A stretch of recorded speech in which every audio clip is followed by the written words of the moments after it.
Welcome to our channel. నేను మీ అవని. మనం కథలోకి వెళ్ళే ముందు మన ఛానల్ని తప్పకుండా సబ్స్క్రైబ్ చేసుకోండి. అలాగే లైక్ చేయండి, తప్పకుండా షేర్ చేయండి. కథ ఎలా ఉందో వినేసి వెళ్ళిపోకుండా కామెంట్ చేయండి. డాన్ బావతో లవ్ పార్ట్ 5. ఈరోజు నన్ను ఆరళ్ళు పెట్టలేదు, కానీ ఆమెకు నాకు ఎందుకో సెట్ అవ్వదు. నానమ్మ చిన్నప్పుడే చెప్పింది, ఆవిడ డబ్బు కోసం పెళ్లి చేసుకుంది. మా అమ్మ నగలు ఆవిడ తీసుకుంది. నాకు ఎప్పుడు ఏది కావాలన్నా నేను నాన్నని అడిగినా ఆవిడ మధ్యలోకి ఎంటర్ అయ్యి దాన్ని నా దాకా రానిచ్చేది కాదు. అలా దక్కనివ్వకుండా చేస్తూ ఉండేది. నీతో సహా బావా అని అనుకుంటూ మనసులోనే బాధపడుతూ ఉంది మౌర్య. అప్పుడే అఖిల్ ఆమె బాధ గమనించి, హలో మేడం, ఇక్కడ మమ్మీ మన కోసం చాలా ప్రిపేర్ చేసింది. సారీ, నీకోసం నాకు కూడా కొంచెం పెడతారా, మీరే తినేస్తారా అంటూ ఆట పట్టించాడు. ఆమె కూడా అక్కడ బాధపడడం సరికాదు అనిపించి లేని చిరునవ్వును పెదాలపైకి తెచ్చుకొని, నేను పెట్టను పోరా, అత్తయ్య నా కోసం చేసింది అంటూ, అత్తయ్య రా తిందాం, అసలే చాలా ఆకలేస్తుంది అని వాళ్ళ అత్తయ్య అన్నీ డైనింగ్ టేబుల్పై సర్దించేసరికి మౌర్య చిన్నపిల్లల గెంతులు వేస్తూ తన అత్తయ్య చుట్టూ తిరుగుతూ వెళ్ళి డైనింగ్ టేబుల్ దగ్గర చైర్లో కూర్చుంది. అప్పుడే మన విక్రమ్ బాబు కూడా వైట్ కలర్ టీషర్ట్లో నైట్ ట్రాక్ ప్యాంట్లో చూడటానికి పిచ్చ హ్యాండ్సమ్లా బయటికి ఫ్రెష్ అయి వచ్చాడు. అతడు డైనింగ్ టేబుల్ వైపు అడుగులు వేస్తూ ఉన్నప్పుడు ఆమె గుండె చప్పుడు బయటికి వినిపించేసేంత స్పీడ్గా కొట్టుకుంటుంది ఆమె గుండె. అప్పుడే తన పక్కన చైర్లో కూర్చుని ఉన్న అఖిల్ మెల్లగా ఆమె చెవి దగ్గర, ఒసే మౌర్య, నీ హార్ట్ని కొంచెం కంట్రోల్లో పెట్టుకోవే. అన్నయ్యను చూడగానే రెక్కలొచ్చిన గాలిపటంలా ఓ అని ఎగురుతూ కొట్టేసుకుంటుంది. బయటికే వినిపిస్తుంది తల్లి అని కావాల్సిందే ఆమెను ఏడిపించాడు అఖిల్. ఒక్కసారిగా ఆ మాటకు మౌర్యకు చేతుల్లో చెమట పట్టి తన 2 చేతులను టేబుల్ కింద దాచేస్తూ షివరవుతున్న చేతులు కాళ్ళు విక్రమ్ దగ్గరికి వస్తుంటే ఒక్కొక్క అడుగు వేల ప్రకంపనలు సృష్టిస్తుంటే విక్రమ్ని దగ్గరగా చూడాలి అని ఒక నిమిషం ఆమె మనసుకు అనిపించింది. మరి ఒక నిమిషం అతన్ని చూస్తుంటే ఎందుకో తెలియదు భయం వేస్తుంది. అసలు ఇన్ని రోజుల తరువాత తనని చూసి కూడా అతడి మొహంలో ఏ ఎక్స్ప్రెషన్ లేదు. వీడికి నిజంగా నేనంటే అస్సలు ఇష్టం లేదు అని కోపం ఒకవైపు ఉడుక్కుంటూ దాన్ని పైకి కనిపించనివ్వకుండా సైలెంట్గా ఉంది. అప్పుడే మౌర్య, అత్తయ్య అందరికీ వడ్డించి మౌర్యకు అన్ని రకాల ఐటమ్స్ని ప్లేట్లో పెట్టింది. ఆవిడ విక్రమ్ వాళ్ళ అమ్మ వైపు చూస్తూ అని అడిగాడు. అతడు తన అమ్మ ముందు చాలా నార్మల్గా సున్నితంగా మాట్లాడతాడు విక్రమ్. కానీ అతడి గొంతులో ఒక బేస్ ఉంటుంది. అతడు నార్మల్గా మాట్లాడినా అతడి గొంతు గాండ్రించే సింహాన్ని గుర్తుకు తెప్పిస్తూ ఉంటే మౌర్యకు ఏం మాట్లాడలేక భయంతో వణుకు వస్తూ తన ప్లేట్లో తనకు ఇష్టమైన అన్ని ఐటమ్స్ ఉన్నా తినలేని పరిస్థితి తనది పాపం. అప్పుడే విక్రమ్ అమ్మగారు విక్రమ్ వైపు చూసి కళ్ళతోనే, మౌర్య కోసం చేశాను నాన్న అన్నట్టు సైగ చేశారు ఆవిడ. విక్రమ్ ఏం మాట్లాడకుండా సైలెంట్గా తను ఎప్పుడూ తినే లైట్ ఫుడ్ తింటూ 2 రోటీస్ అండ్ పన్నీర్ కర్రీ లైట్గా తిన్నాడు. మౌర్య మాత్రం తనకి ఆకలి వేస్తున్నా తినడానికి సంకోచిస్తూ ఉంది. విక్రమ్ నుంచి ఒక్క మాటైనా వస్తుందేమో అని ఒక నిమిషం అనుకుంది మన పాప. కనీసం ఎలా ఉన్నావు అని కూడా అడగలేదు. నా వైపు మొహం తిప్పి చూడలేదు. రైల్వే స్టేషన్లో అంటే పలకరించలేదు సరే, పెద్ద రౌడీలా సిటీలో చలామణి అవుతున్నాడు కాబట్టి అక్కడ వీడి గూండాయిజం చూపించడానికి నేను అడ్డు రాకూడదు అని నన్ను పలకరించలేదు అనుకున్నా. కానీ కనీసం ఇంటికి వచ్చినా కూడా నన్ను పలకరించలేదు. ఛీ వెధవ, సన్నాసి, వీడిని అత్తయ్య ఇంత అందంగా కంది, కానీ పోలికలు మాత్రం గ్రీకు వీరుడు అయినంత మాత్రాన వీడిలో అన్ని రాక్షసుడు లక్షణాలున్నాయి అని అనుకుంటూ విక్రమ్ని తిట్టుకుంటూ మనసులోనే ఆలోచిస్తూ ఉంది. అప్పుడే అఖిల్ తన తలపై మొట్టి, ఒసేయ్ తిను ముందు, తర్వాత ఆలోచిద్దు కానీ తినేది పిట్టమెతుకులు, కానీ ఆలోచించేదేమో కొండంత. ఆ దేవుడు కొంచెం గుజ్జు కూడా ఇచ్చి ఉంటే బాగుండు ఆ మెదడులో అని అఖిల్ కూడా తిడుతూ ఉంటే, ఛీ నా కర్మ, ఆఖరికి వీడి దగ్గర కూడా నేను తిట్లు తినాల్సి వస్తుంది అని తల కొట్టుకుంది మౌర్య. ఎప్పుడు విక్రమ్ తన ఫుడ్ చాలా నిదానంగా తినేవాడు. అలాంటిది ఈరోజు పెట్టుకున్న 2 నిమిషాలకే ఆ 2 రోటీస్ తినేవాడు. అలాంటిది ఒక్కటే తిని అక్కడి నుంచి ఇక నాకు సరిపోయిందమ్మా అని చెప్పి అక్కడి నుంచి వెళ్ళిపోయాడు విక్రమ్.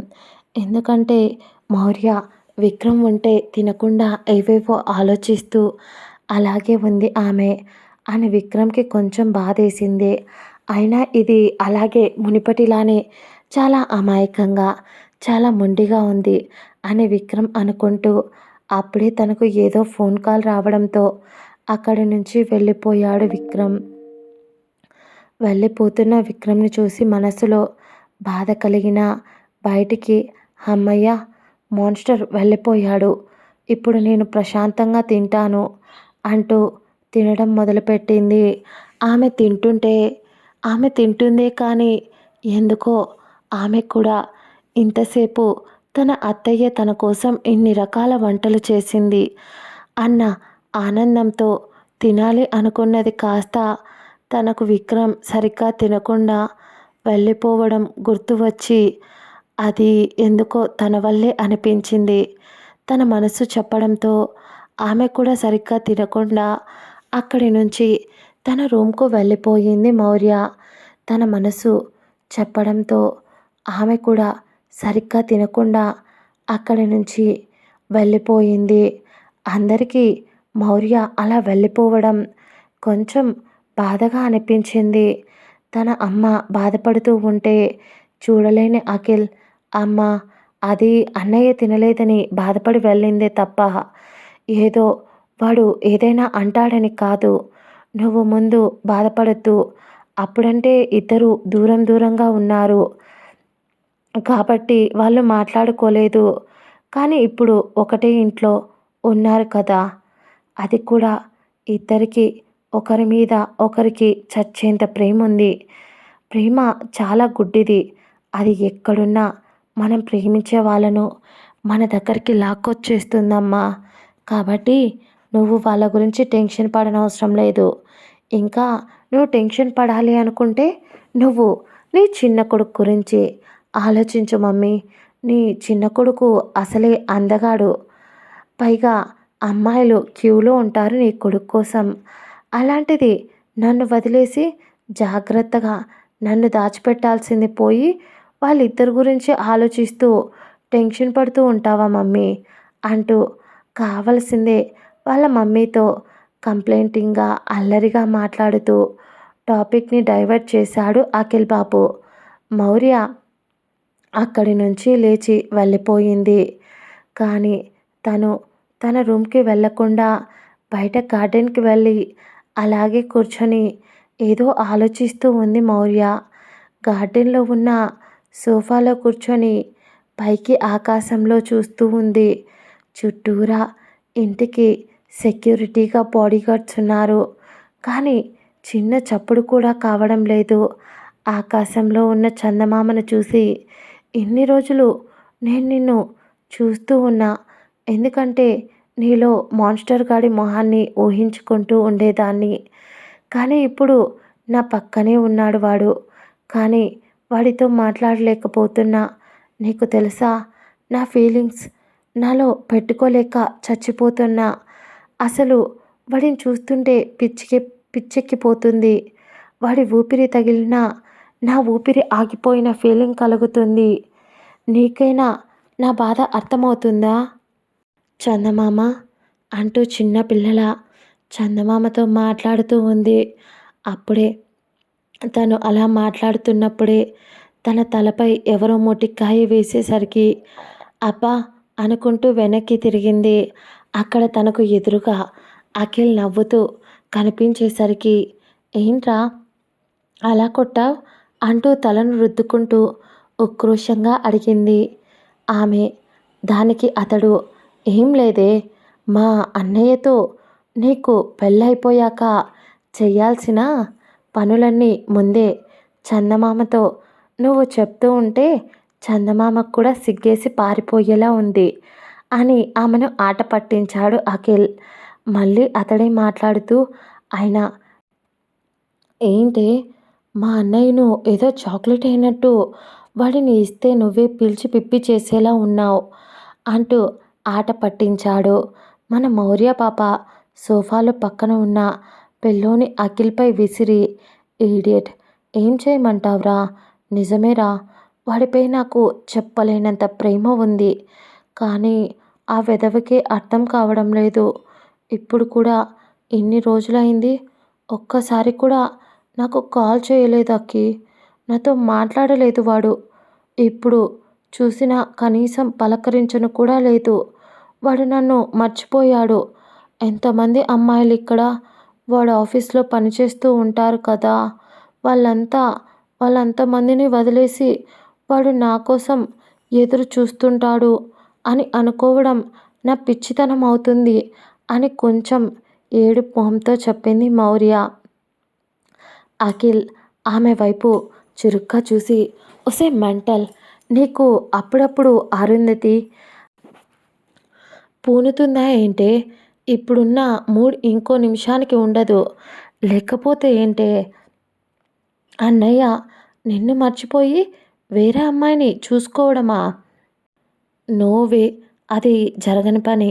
నేను చెప్తున్నా, నువ్వు నీ పిచ్చి పిచ్చి థాట్స్ని పక్కకు పడేసి అన్నయ్యను అర్థం చేసుకోవడానికి ట్రై చెయ్యవే. నువ్వు అన్నయ్యతో మాట్లాడటానికి ఒక్క అడుగు ముందుకు వే. తప్పేముంది? లేదు, ప్రేమలో తప్పుంటే ఒప్పుకోవడం అని అఖిల్ అనేసరికి మౌర్య కోపంగా బుసలు కొట్టే నాగుపాములా పైకి లేచి వదవా, నా వైపు మాట్లాడుతున్నట్టే మాట్లాడి మీ అన్నయ్యకు సపోర్ట్ చేస్తున్నావా?